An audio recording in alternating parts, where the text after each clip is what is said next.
और शुरुआत एक बड़ी खबर से। कोरोना से एक और मरीज की मौत हो गई और अब तक झारखंड में 6 मरीजों की मौत हो चुकी है। इस मरीज का रिम्स के न्यूरो सर्जरी विभाग में इलाज चल रहा था, जिसके बाद न्यूरो सर्जरी विभाग को भी बंद कर दिया गया है। वहीं वार्ड के मरीजों को दूसरे विभाग में शिफ्ट किया गया है। तो ये बड़ी खबर इस वक्त, झारखंड में कोरोना संक्रमित एक और मरीज की मौत हो गई और मृतकों की संख्या अब 6 पहुंच गई है।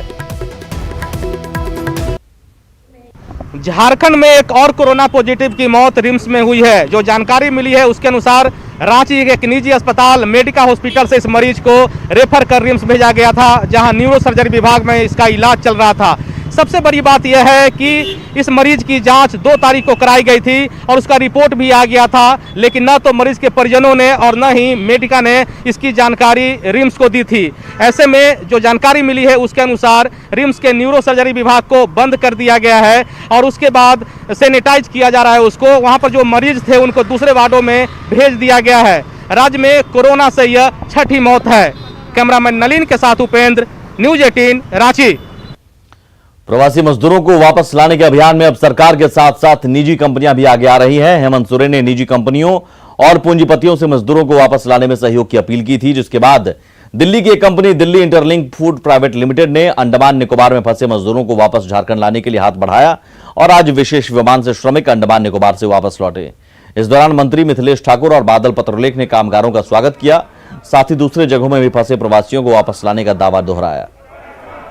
अंडमान से श्रमिकों को लेकर दूसरी फ्लाइट अभी पहुंची है। हम आपको दिखलाना चाहेंगे, अपने कैमरा पर्सन से कहेंगे किस तरह से एयरपोर्ट का जो नज़ारा है, अलग अलग झुंड में कह सकते हैं कि निकल रहे हैं जो मजदूर हैं। 180 संख्या इनकी अलग अलग जिलों की है। इनको बस से अलग अलग जिलों में इनको घर पहुंचाया जाएगा। हेमंत सोरेन मुख्यमंत्री ने जो कहा था कि जरूरत पड़ी तो हवाई जहाज से भी लाएंगे मजदूरों को, वो पूरा हुआ है। हम बात करते हैं कुछ लोगों से। अच्छा ये बताइए, आप अंडमान से आ रहे हैं, क्या करते थे वहाँ पर? सर वहाँ लेबर का काम कर रहे थे सर। अच्छा। और वहाँ लॉकडाउन होने की वजह से हम लोग को खाना पीना तो मिल गया, लेकिन बहुत और आदमी था वो लोग को नहीं मिल पाया। इसके कारण से रिक्वेस्ट किए हेमंत सोरेन सरकार को और हम लोग का मांगे पूरी हुआ। मुख्यमंत्री के प्रतिनिधि के रूप में सूबे के पेयजल एवं स्वच्छता मंत्री खुद आए हुए हैं और मुख्यमंत्री के प्रतिनिधि के रूप में यहाँ पे जो भी श्रमिक हैं उनसे बात कर रहे हैं, उनकी समस्या जानने की कोशिश कर रहे हैं। सिलसिला अभी निरंतर जारी रहेगा, क्योंकि हम और हमारी सरकार और हमारे सरकार के मुखिया जुमलेबाजी की राजनीति नहीं करते हैं। हमारी पार्टी सेवा भावना की ही पार्टी है और ये माननीय मुख्यमंत्री ने चरितार्थ करके दिखा दिया कि उन्होंने कहा था, जब लोग इसका मजाक उड़ा रहे थे उस समय माननीय मुख्यमंत्री ने कहा था कि हमें ज़रूरत पड़ी तो अपने मजदूर भाइयों को, अपने झारखंडी भाइयों को हम हवाई जहाज़ से भी लाएंगे। और आज ये सामान्य बात हो गई है। आज निरंतर हवाई जहाज़ आ रहे हैं और अभी ये सिलसिला जारी रहेगा। जो बसें हैं अलग अलग जिलों की, वो लंबी कतारें हैं। सब में बसों में बैठाकर इनको अपने अपने गृह जिला भेजा जाएगा, जहां पर ये क्वारंटाइन में रहेंगे। जो जानकारी मिली है उसके अनुसार 180 की संख्या है मजदूरों की जो यहाँ पर पहुंचे हैं। इनको यहाँ पे पानी और खाने की व्यवस्था की गई है। चूंकि अंडमान से आए हैं ये श्रमिक, इनको सम्मान के साथ इनकी घर वापसी हो, इसकी सरकार ने पूरी व्यवस्था की है। कैमरामैन नलिन के साथ उपेंद्र, न्यूज 18 रांची। अनलॉक 1 में सरकार अंतर्राज्यीय बस सेवा शुरू करना चाहती है, लेकिन पब्लिक ट्रांसपोर्ट के लिए बस परिचालन को लेकर केंद्र की गाइडलाइन के मुताबिक बस मालिक इस घाटे का सौदा करना नहीं चाहते।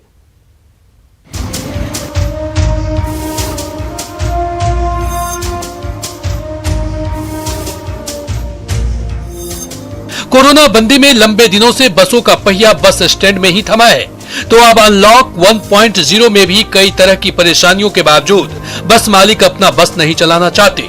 केंद्र की ओर से जारी गाइडलाइन के अनुसार अगर झारखंड में बस का परिचालन होगा तो बस मालिक इसे घाटे का सौदा बताते हैं। स्टाफ खर्चा ये और वो हर तरह का जो खर्चा है, डीजल का बहुत महंगाई है और 20 या 25 आदमी में होगा तो गाड़ी चलाना असंभव की तरह है, इसलिए कि खर्चा और पब्लिक में इतना डबल प्रेशर बढ़ जाएगा। सरकार चाहती है कि सोशल डिस्टेंसिंग का पालन करते हुए बस में यात्री सफर करें। इसमें पहले से तय सीटों से आधे पर ही सवारी बैठाई जाए, वहीं हर दिन बस को सैनिटाइज कराया जाए। सरकार सुरक्षा के मानकों से समझौता नहीं करना चाहती ताकि कोरोना के बढ़ते खतरे को कम किया जा सके। खाली खोल देना नहीं है, खोलने के साथ साथ जब व्यवसायियों को कोई फायदा नहीं होगा तो चला भी नहीं पाएंगे। और अभी जो स्थिति है झारखंड की, बाहर से लोग आ रहे हैं, प्रवासी मजदूर आ रहे हैं और टेस्ट पॉजिटिव निकल रहा है, बहुत से मामले में रोज रोज निकल रहा है।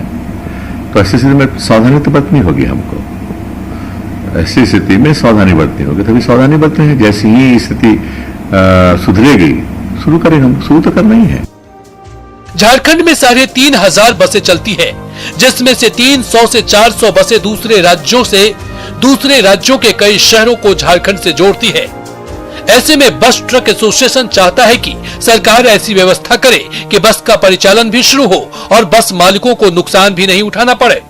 स्वाभाविक है कि अगर हम आधे पैसेंजर पर गाड़ियां चलाएंगे तो भाड़ा दुगना होना ही है और इसमें सरकार को सोचना है कि किस तरीके से, हाँ ये है कि सरकार जो गाइडलाइन पे हम लोग को दिशा निर्देश देगा, सुरक्षा व्यवस्था का ख्याल रखना, सैनिटाइज डेली करना, गाड़ी को 2 बार धुलवाना, उस सब पे हम लोग ध्यान जरूर रखेंगे।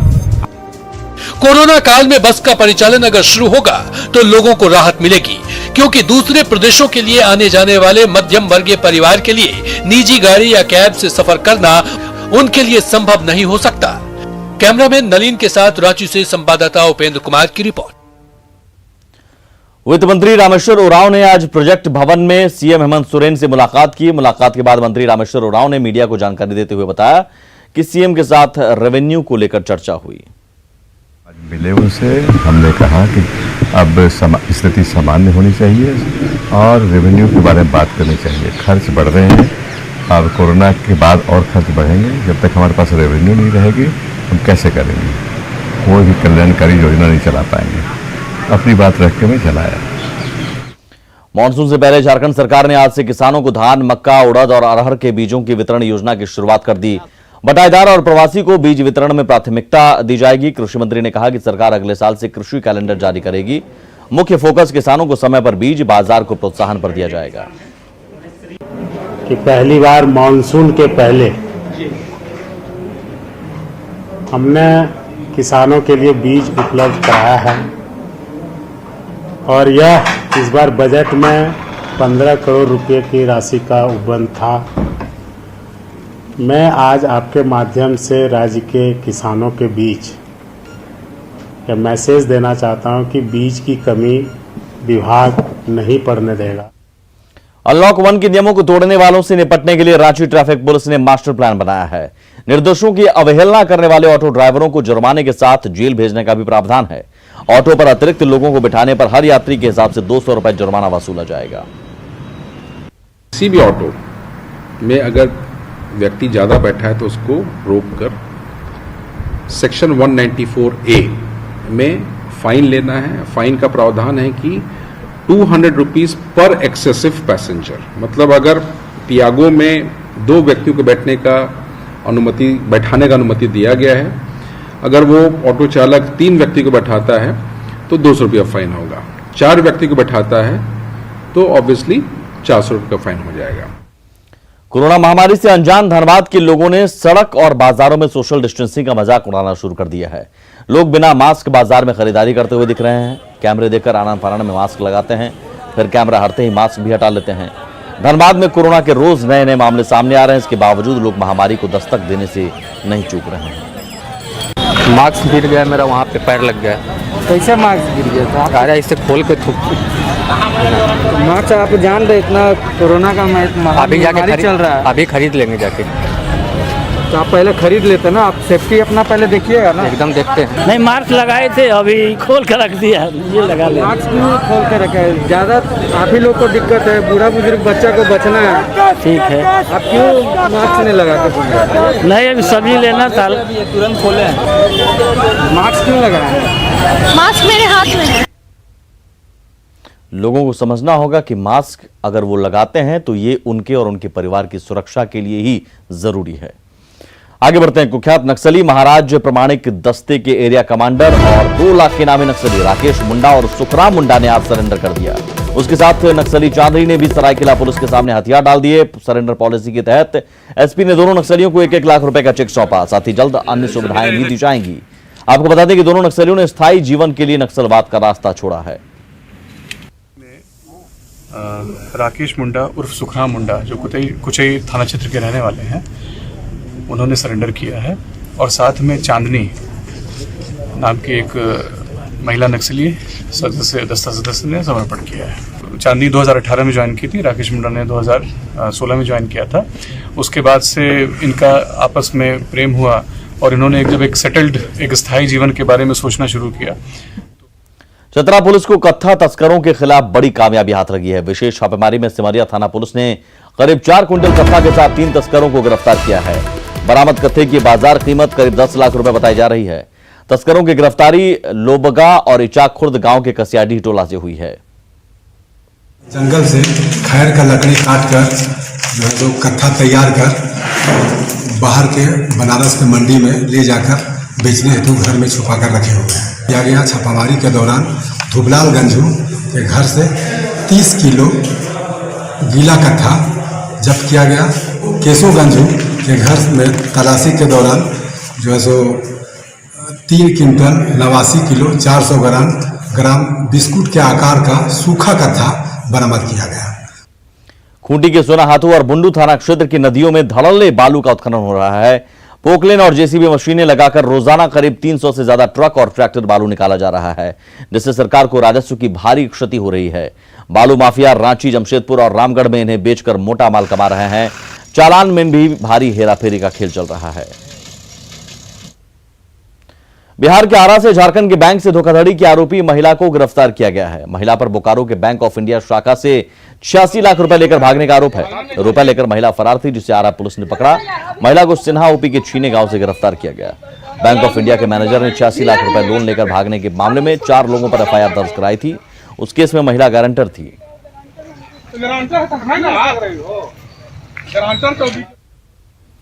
रामगढ़ में 60 साल पुराने पतरातू डैम के टूटने का खतरा मंडरा रहा है। डैम के अंदरूनी भाग का पत्थर गिर चुका है, जिससे फाटक के बगल की दीवार से पानी रिसने लगा है, जिसे फिलहाल बंद कर दिया गया है। बारिश के दिनों में जलस्तर बढ़ने पर डैम का बांध टूटा तो भारी तबाही मच सकती है। पतरातू डैम 2727 एकड़ क्षेत्र में फैला हुआ है और गहराई 110 फीट बताई जाती है। समय रहते बांध की मरम्मत नहीं की जाती है तो आने वाली बारिश में बांध टूट सकता है और दर्जनों गांव तबाह हो सकते हैं। डैम के फाटक के किनारे कुछ रिसाव हो रहा था पानी का, जिसके वजह से कुछ इंजीनियर लोग के द्वारा ये चेक किया गया यहाँ पर आकर के। दिल्ली से शायद टीम आई थी यहाँ पर, वो चेक करके यहाँ पर जो भी इंस्पेक्शन हुआ था उनका, उसके थ्रू इन लोग अपने इंजीनियर को बुला करके अपना मरम्मत का काम करवाया गया, जिसके वजह से आम उत्पादकों को कोरोना बंदी और मौसम की दोहरी मार झेलनी पड़ रही है, जिसका खासा असर आम के उत्पादन पर देखने को मिल रहा है। पेड़ों में ही आम के सड़ जाने से साहिबगंज के किसान खासे परेशान हैं। साहिबगंज में बड़े पैमाने पर आम का उत्पादन होता है। झारखंड के साथ साथ बिहार, बंगाल समेत दूसरे राज्यों में यहां से आम भेजे जाते हैं, लेकिन इस बार किसानों को कोरोना बंदी और मौसम दोनों की मार झेलनी पड़ रही है। पेड़ों में ही आम के सड़ने से किसान खासे परेशान हैं। दूसरा एरिया में जाके देखते हैं, वहाँ बसकोला देहरा, तो वहाँ भी देखते हैं इसी तरह का ही है रवैया, इसी तरह फट रहा है आम। फगुनाट में जो पानी जो पड़ा ना, वही पनिया इसको जहर हो गया कि क्या हुआ नहीं कहने सकेंगे। और जब ये मंजर से जब टिकोला धरा तो टिकोला से जब से आम सड़ना शुरू कर दिया, वो सड़ता ही रह गया अभी तक ले। जानकारों की माने तो गर्मी में तपिश नहीं होने और बेमौसम बारिश के कारण आम में दाग लगने और सड़ने की शिकायतें मिल रही हैं। पिछले कई महीने से मौसम जो है वो बहुत ही प्रतिकूल रहा। मार्च महीने की बात करेंगे, अप्रैल की बात करेंगे और मई की भी बात करेंगे, तो इस मौसम में गर्मी पड़ना चाहिए था और गर्मी जो है कभी भी वो पड़ा नहीं। हमेशा जो है वो बारिश होती रही और ये मौसम जो एकदम प्रतिकूल रहा।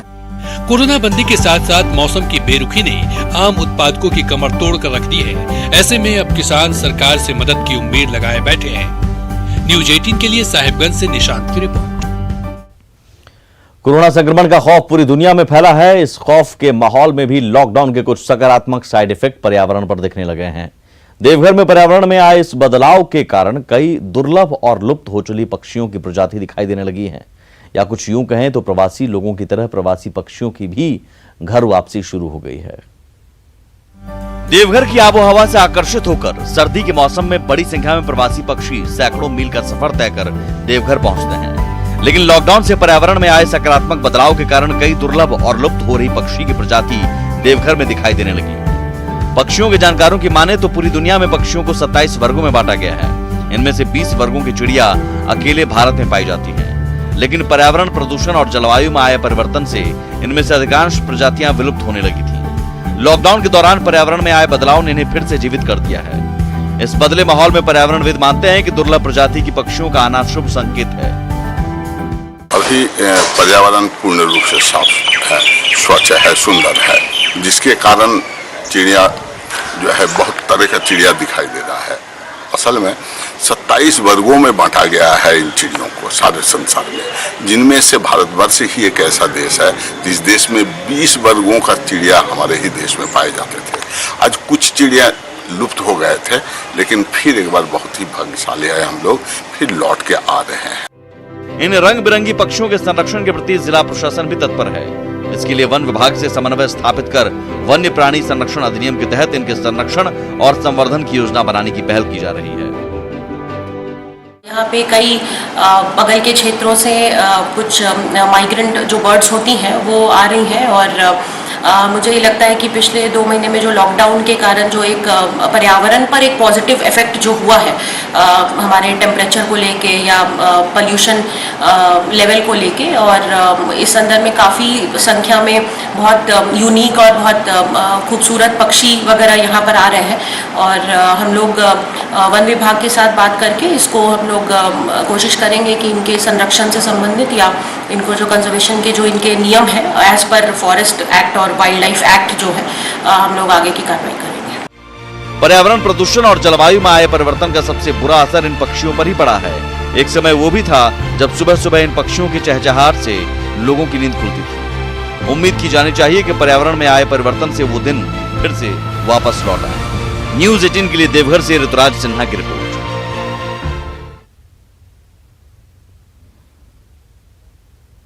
पलामू से खबर है। पलामू में कुख्यात अपराधी बाबू बख्शी की गोली मारकर हत्या कर दी गई। बीड़ी पत्ता के व्यवसायी मामले में 2 गुटों में झड़प और मारपीट हुई और इसी दौरान उसकी हत्या कर दी गई।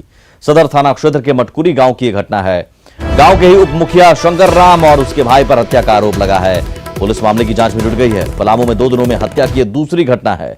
बुधवार को गैंगस्टर कुणाल सिंह की मेदिनीनगर में गोली मारकर हत्या की गई थी।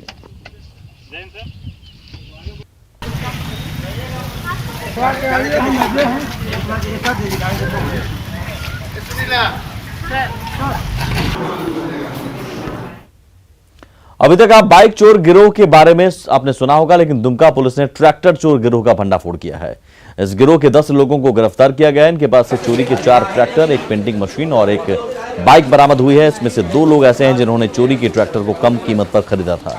गिरोह का मुख्य सरगना की गिरफ्तारी के बाद गिरोह के बाकी सदस्यों की भी गिरफ्तारी हुई।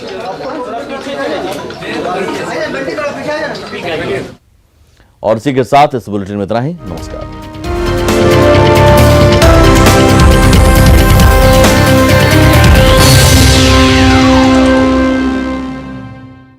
26 states,